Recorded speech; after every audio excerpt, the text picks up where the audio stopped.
ಈ ರಾಜ್ಯದಲ್ಲಿ 450 ವರ್ಷ ಹಳೆಯ ಶವವನ್ನ ಈಗಲೂ ಕೂಡ ಪ್ರದರ್ಶನಕ್ಕೆ ಇಟ್ಟಿದ್ದಾರೆ. ಇಲ್ಲಿಯೇ ಏಷ್ಯಾದ ಅತಿ ದೊಡ್ಡ ಫ್ಲೋಟಿಂಗ್ ಕಸಿನೋ ಇರೋದು, ಇಲ್ಲಿಯೇ ಏಷ್ಯಾದ ಅತಿ ದೊಡ್ಡ ಚರ್ಚ್ ಕೂಡ ಇರೋದು. ಈ ರಾಜ್ಯದಲ್ಲಿ ಒಂದಲ್ಲ 2 ಬಾರಿ ಸ್ವಾತಂತ್ರ್ಯ ದಿವಸವನ್ನ ಆಚರಿಸುತ್ತಾರೆ. ಈ ರಾಜ್ಯದ ಜನರ ಬಳಿ 2 ದೇಶದ ನಾಗರಿಕತೆ ಇದೆ. ಜೊತೆಯಲ್ಲಿ ಇಲ್ಲಿ 2 ದೇಶದ ಪಾಸ್ಪೋರ್ಟ್ಗಳನ್ನು ಕೂಡ ಹೊಂದಿದ್ದಾರೆ. ಇದು ಭಾರತದ ಅತ್ಯಂತ ಚಿಕ್ಕ ರಾಜ್ಯ.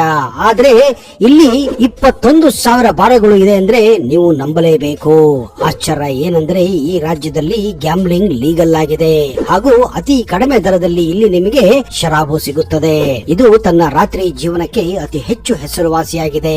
ಹೌದು, ಇಷ್ಟೆಲ್ಲ ನಾನು ಹೇಳ್ತಾ ಇರೋದು ಭಾರತದಲ್ಲಿಯೇ ಫಾರಿನ್ ಕಂಟ್ರಿ ತರ ಇರುವ ಗೋವಾ ಬಗ್ಗೆ. ಬನ್ನಿ, ಗೋವಾದ ಇನ್ನಷ್ಟು ಇಂಟ್ರೆಸ್ಟಿಂಗ್ ಮಾಹಿತಿಗಳನ್ನ ಇವತ್ತಿನ ಈ ವಿಡಿಯೋದಲ್ಲಿ ನಿಮ್ಗೆ ಕೊಡ್ತಾ ಇದ್ದೀನಿ. ಅದಕ್ಕಿಂತ ಮೊದಲು ನೀವು ನಮ್ಮ ಚಾನೆಲ್ಗೆ ಹೊಸಬರಾಗಿದ್ದರೆ ದಯವಿಟ್ಟು ಈಗಲೇ ಸಬ್ಸ್ಕ್ರೈಬ್ ಮಾಡಿ, ಜೊತೆಗೆ ಬೆಲ್ ಐಕನ್ ಕೂಡ ಪ್ರೆಸ್ ಮಾಡಿ.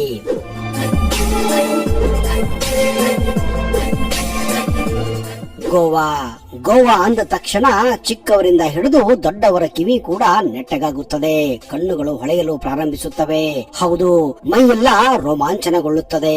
ನಾನು ಮೊದಲೇ ಹೇಳಿದ ಹಾಗೆ ಜೀವನದಲ್ಲಿ ಕೆಲಸ ಮಾಡಿ ಬೇಜಾರಾಗಿದ್ದರೆ ಆ ಬೇಜಾರನ್ನು ಕಳೆಯಲು ದೇಶ ವಿದೇಶಗಳಿಂದಲೇ ಬೇರೆ ಬೇರೆ ರಾಜ್ಯಗಳಿಂದಲೂ ಕೂಡ ಈ ಗೋವಾಗೆ ಜನ ಹೋಗುತ್ತಾರೆ. ಇದೇ ಕಾರಣ ಇದನ್ನ ರಜಾ ದಿನಗಳ ರಾಜಧಾನಿ ಎಂದೇ ಕರೆಯುತ್ತಾರೆ. ಇಲ್ಲಿ ಆಡಿದ್ದೇ ಆಟ, ಮಾಡಿದ್ದೇ ಮಜಾ. ಇದೇ ಕಾರಣ ಬರೀ ಸುತ್ತಮುತ್ತಲ ರಾಜ್ಯಗಳಿಂದ ಅಲ್ಲದೆ ದೇಶ ವಿದೇಶದಿಂದಲೂ ಕೂಡ ಜನರು ಇಲ್ಲಿ ತಮ್ಮ ಹಾಲಿಡೇ ಸ್ಪೆಂಡ್ ಮಾಡಲು ಬರುತ್ತಾರೆ. ಇನ್ನು ಹನಿಮೂನ್ಗಂತೂ ಇದು ಹೇಳಿ ಮಾಡಿಸದಂತಹ ಜಾಗ. ಭಾರತದ ಅತ್ಯಂತ ಚಿಕ್ಕ ರಾಜ್ಯ ಗೋವಾ ಎಷ್ಟು ತನ್ನ ಬೀಚ್ಗಳಿಗೆ ಹೆಸರುವಾಸಿಯಾಗಿದೆಯೋ ಅಷ್ಟೇ ತನ್ನ ಬೆತ್ತಲೆಗೂ ಕೂಡ ಕುಖ್ಯಾತಿಯಾಗಿದೆ. ಹಲವಾರು ವರ್ಷಗಳಿಂದ ಈ ಗೋವಾ ತನ್ನ ಪೋರ್ಚುಗೀಸ್ ಸಭ್ಯತೆ ಹಾಗೂ ಮದ್ಯಪಾನಕ್ಕೆ ಹೆಸರುವಾಸಿಯಾಗಿದೆ. ಇಡೀ ಭಾರತದಲ್ಲಿ ಅತ್ಯಂತ ಕಡಿಮೆ ದರದಲ್ಲಿ ನಿಮಗೆ ಇಲ್ಲಿ ಮದ್ಯ ಸಿಗುತ್ತದೆ. ನೀವು ಭಾರತದಲ್ಲಿ ಇದ್ದರೂ ಕೂಡ ಯಾವುದೋ ಪರಕೀಯ ಪಾಶ್ಚಾತ್ಯ ದೇಶದಲ್ಲಿ ಇದ್ದ ಅನುಭವ ಆಗುತ್ತದೆ. ಇದಕ್ಕೆ ಕಾರಣ ಇಲ್ಲಿರುವ ಪೋರ್ಚುಗೀಸ್ ಸಂಸ್ಕೃತಿ. ಹದಿಹರೆಯದ ಯುವಕರಲ್ಲಿ ಗೋವಾ ರಾತ್ರಿ ಜೀವನ ಅತ್ಯಂತ ಜನಪ್ರಿಯವಾಗಿದೆ. ಗುಂಡು ತುಂಡು ಮಸ್ತಿ ಇಲ್ಲಿ ದಿನದ 24 ಗಂಟೆ ನಡೆಯುತ್ತದೆ. ಗೋವಾದಲ್ಲಿ ಅತಿ ಹೆಚ್ಚು ವಿದೇಶಿಗರು ಅಂದ್ರೆ ರಷ್ಯನ್ನರಾಗಿದ್ದಾರೆ. ಗೋವಾದ ಕೆಲವು ಬೀಚ್ಗಳಲ್ಲಿ ಇವರದೇ ದರ್ಬಾರು.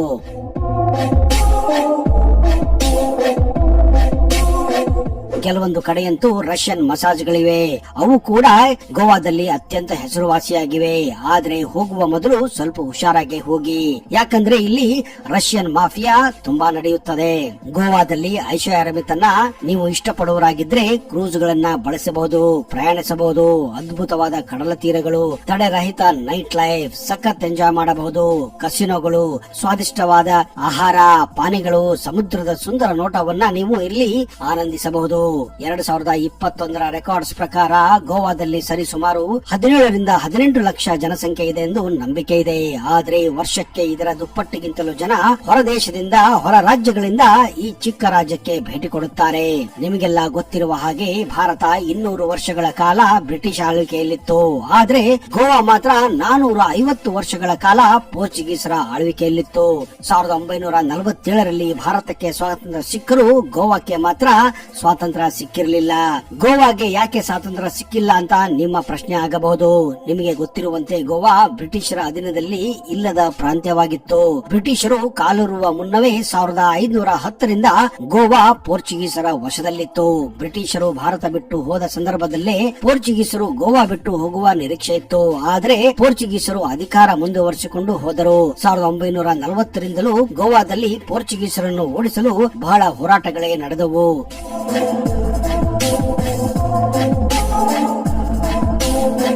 ಭಾರತ ಸ್ವಾತಂತ್ರ್ಯ ಪಡೆದ ಬಳಿಕ ಸರ್ದಾರ್ ವಲ್ಲಭಾಯ್ ಪಟೇಲ್ ಪೋರ್ಚುಗೀಸ್ ಜೊತೆ ಹಲವಾರು ಸಂಧಾನ ಸಭೆಗಳನ್ನ ನಡೆಸಿದರು. ಆದ್ರೆ ಎಲ್ಲವೂ ವಿಫಲವಾದಾಗ ಬಳಿಕ ಕೊನೆಯ ಅಸ್ತ್ರವಾಗಿ ಭಾರತ ಮಿಲಿಟರಿ ಕಾರ್ಯಾಚರಣೆ ಮೂಲಕ ಗೋವಾವನ್ನ ವಶಕ್ಕೆ ಪಡೆದುಕೊಳ್ಳಲು ನಿರ್ಧಾರ ಮಾಡುತ್ತದೆ. ಅದು 1961 ಡಿಸೆಂಬರ್ 8.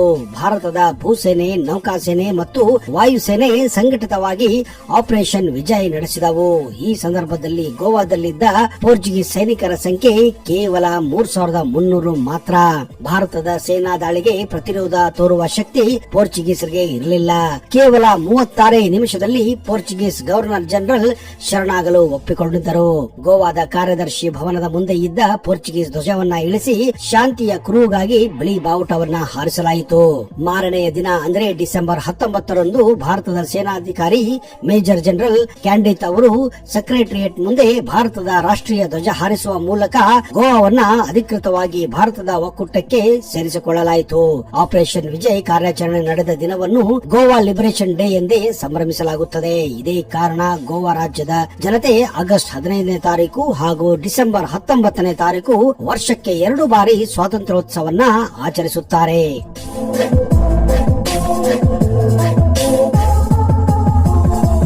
ಪೋರ್ಚುಗೀಸ್ ಭಾರತಕ್ಕೆ ಬಂದಾಗ ತಮ್ಮ ಕುಟುಂಬದ ಜೊತೆ ಬಂದಿರಲಿಲ್ಲ.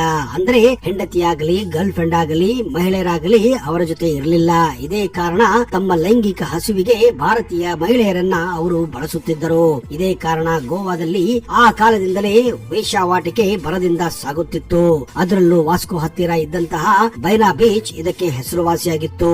ಪೋರ್ಚುಗೀಸರು ಹೋದ ಮೇಲೂ ಕೂಡ 80ರಿಂದ 90ರ ದಶಕದವರೆಗೂ ಬೈನಾ ಬೀಚ್ ತನ್ನ ರಾತ್ರಿ ಜೀವನಕ್ಕೆ ಹೆಸರುವಾಸಿಯಾಗಿತ್ತು. ದೇಶ ವಿದೇಶದಿಂದ ಜನ ಗೋವಾಕ್ಕೆ ಭೇಟಿ ಕೊಟ್ಟಾಗ ಮೊದಲು ಆ ರಾತ್ರಿ ಕಡಲ ತೀರವನ್ನೇ ಬಯಸುತ್ತಿದ್ದರು. ಅದುವೇ ಬೈನಾ ಬೀಚ್ ಆಗಿತ್ತು. ಆದರೆ ಕಾಲಕ್ರಮೇಣ ಈ ದಂಧೆಯನ್ನ ಹೊಸ ಸರ್ಕಾರ ಬಂದ ಮೇಲೆ ಮುಚ್ಚಲಾಗಿದೆ.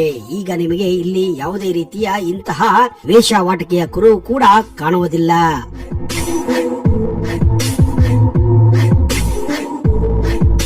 ಗೋವಾ ತನ್ನ ಆರ್ಥಿಕತೆಯನ್ನು ಹೆಚ್ಚಾಗಿ ಪ್ರವಾಸಿಗರ ಮೇಲೆ ಅವಲಂಬವಾಗಿದೆ. ಜೊತೆಗೆ ಗೋವಾದ ಆರ್ಥಿಕತೆ ಹೆಚ್ಚಾಗಿ ಅವಲಂಬನೆ ಇರುವುದು ಇಲ್ಲಿನ ಮದ್ಯಪಾನಕ್ಕೆ. ಇಡೀ ದೇಶದಲ್ಲಿ ಅತಿ ಕಡಿಮೆ ದರದಲ್ಲಿ ಇಲ್ಲಿ ಮದ್ಯಪಾನ ಸರಬರಾಜಾಗುತ್ತದೆ. ಇದೇ ಕಾರಣ ಲಕ್ಷಾಂತರ ಮದ್ಯಪ್ರಿಯರು ಪ್ರತಿ ವರ್ಷ ಒಮ್ಮೆಯಾದರೂ ಗೋವಾಗೆ ಭೇಟಿ ಕೊಡಲು ಇಷ್ಟಪಡುತ್ತಾರೆ. ನಿಮ್ಮಲ್ಲೂ ಕೂಡ ಹಲವಾರು ಫ್ರೆಂಡ್ಸ್ ಜೊತೆ ನೀವು ಕೂಡ ಗೋವಾ ಪ್ಲಾನ್ ಮಾಡ್ತಾನೆ ಇರ್ತೀರಾ. ಕೆಲವೊಂದು ಸಕ್ಸಸ್ ಆಗುತ್ತೆ, ಕೆಲವೊಂದು ಸಕ್ಸಸ್ ಆಗೋದಿಲ್ಲ. ಹೆಚ್ಚಾಗಿ ಜನರು ಮನೆಯಲ್ಲಿ ಹೇಳದ ಹಾಗೆ ಗೋವಾಕ್ಕೆ ಹೋಗಲು ಇಷ್ಟಪಡುತ್ತಾರೆ. ಒಂದು ರೀತಿಯಾಗಿ ಫ್ಯಾಮಿಲಿಗಳಲ್ಲಿ ಗೋವಾಕ್ಕೆ ಹೋಗುವುದಂದ್ರೆ ಒಂದು ರೀತಿಯ ಪಾಪ ಮಾಡದ ಹಾಗೆ ಕೆಲವೊಂದು ಕುಟುಂಬಗಳಲ್ಲೂ ಕೂಡ ಈಗಲೂ ಇದೆ. ಗೋವಾದಲ್ಲಿ ಹೆಚ್ಚಾಗಿ ಕೊಂಕಣಿ ಭಾಷೆಯನ್ನ ಮಾತನಾಡುತ್ತಾರೆ. ಜೊತೆಗೆ ಮರಾಠಿ, ಕನ್ನಡ ಕೂಡ ಇಲ್ಲಿ ಹೆಚ್ಚಾಗಿ ಮಾತನಾಡುತ್ತಾರೆ. ಇದಕ್ಕೆ ಕಾರಣ ಕರ್ನಾಟಕ ಮತ್ತು ಮಹಾರಾಷ್ಟ್ರದಿಂದ ಕೆಲಸವನ್ನು ಹುಡುಕಿಕೊಂಡು ಗೋವಾಕ್ಕೆ ಹೋದ ಜನ ತುಂಬಾ ಇದ್ದಾರೆ. ಬೀಚ್ಗಳ ಮೇಲೆ ಹೋದ್ರಂತೂ ನಿಮಗೆ ಮಸಾಜ್ ಹಾಗೂ ಟ್ಯಾಟೋ ಹಾಕುವವರು ಹೆಚ್ಚಾಗಿ ನಿಮಗೆ ಉತ್ತರ ಕರ್ನಾಟಕದವರೇ ಸಿಗುತ್ತಾರೆ. ಗೋವಾದ ಇತಿಹಾಸ ಪ್ರಾಚೀನವಾಗಿದ್ದು ಹಲವು ಪುರಾಣಗಳಲ್ಲೂ ಶಾಸನಗಳಲ್ಲೂ ಗೋವಾದ ಉಲ್ಲೇಖಗಳಿವೆ. ಪರಶುರಾಮ ಮಿಥಿಲೆಯಿಂದ ಬ್ರಾಹ್ಮಣ ಕುಟುಂಬವನ್ನ ಕರೆತಂದು ಇಲ್ಲಿ ನೆಲೆಗೊಳಿಸಿದ್ದನೆಂದು ಪ್ರತೀತಿ ಇದೆ.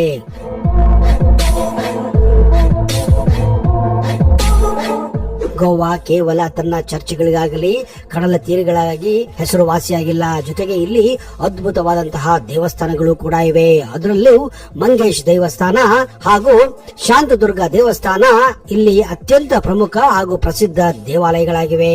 ಪಣಜಿಮ್ ಅಥವಾ ಪಣಜಿ ಗೋವಾದ ರಾಜಧಾನಿ, ಉತ್ತರ ಗೋವಾ ಜಿಲ್ಲೆಯ ಪ್ರಧಾನ ಕಚೇರಿ ಕೂಡ. ಹಿಂದೆ ಇದು ಮೀನು ಹಿಡಿಯುವ ಒಂದು ಚಿಕ್ಕ ಹಳ್ಳಿಯಾಗಿತ್ತು. ಈಗ ಇದೊಂದು ಅದ್ಭುತ ಹಾಗೂ ಸುಂದರ ನಗರವಾಗಿದೆ. ಗೋವಾದ ಪ್ರಮುಖ ಹಾಗೂ ಐತಿಹಾಸಿಕ ವಸಾಹತು ಹೃದಯ ಪಣಜಿ. ಮಾಂಡೋವಿ ನದಿಯಲ್ಲಿ ನೆಲೆಯಾಗಿರುವ ಈ ಪಟ್ಟಣ ತನ್ನದೇ ಆದ ಮಹತ್ವವನ್ನ ಹೊಂದಿದೆ. ಸಾಕಷ್ಟು ಚರ್ಚ್ಗಳು, ಪುರಾತನ ಕಟ್ಟಡಗಳು, ಸುಂದರ ಕಡಲ ತೀರವನ್ನು ನೀವು ಇಲ್ಲಿ ನೋಡಬಹುದು. ಗೋವಾ ಪ್ರವಾಸವನ್ನ ಆದಷ್ಟು ನೀವು ನವೆಂಬರ್ ತಿಂಗಳಿನಿಂದ ಏಪ್ರಿಲ್ ತಿಂಗಳವರೆಗೂ ಯೋಜಿಸುವುದು ಉತ್ತಮ. ಈ ಸಮಯದಲ್ಲಿ ಹವಾಮಾನ ಆಹ್ಲಾದಕರವಾಗಿರುತ್ತದೆ. ಮಳೆಗಾಲದಲ್ಲಿ ಗೋವಾ ತಪ್ಪಿಸುವುದು ಬೆಸ್ಟ್. ಆದ್ರೆ ಆಫ್ ಬೀಟ್ ಪ್ರವಾಸ ಬಯಸುವವರು ಮಳೆಗಾಲದಲ್ಲೂ ಕೂಡ ನೀವು ಗೋವಾಕ್ಕೆ ಹೋಗಬಹುದು.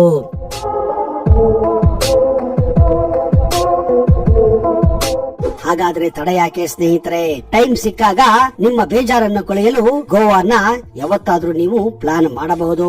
ಒಂದು ವೇಳೆ ನಿಮಗೆ ಈ ವಿಡಿಯೋ ಇಷ್ಟ ಆದಲ್ಲಿ ಈಗಲೇ ಇದನ್ನ ಲೈಕ್ ಮಾಡಿ ಹಾಗೂ ನಿಮ್ಮೆಲ್ಲ ಸ್ನೇಹಿತರ ಜೊತೆ ವಾಟ್ಸ್ಆಪ್ ಹಾಗೂ ಇನ್ಸ್ಟಾಗ್ರಾಮ್ ಮತ್ತು ಫೇಸ್ಬುಕ್ ಮೂಲಕ ಶೇರ್ ಮಾಡಿ. ಇಂತಹದೇ ವಿಡಿಯೋಗಳಿಗಾಗಿ ಈ ಚಾನೆಲ್ ಅನ್ನ ಸಬ್ಸ್ಕ್ರೈಬ್ ಮಾಡಿ ಹಾಗೂ ಒಳ್ಳೆಯ ವಿಡಿಯೋಗಳಿಗಾಗಿ ನಿರೀಕ್ಷಿಸಿ ಹಾಗೂ ವೀಕ್ಷಿಸಿ.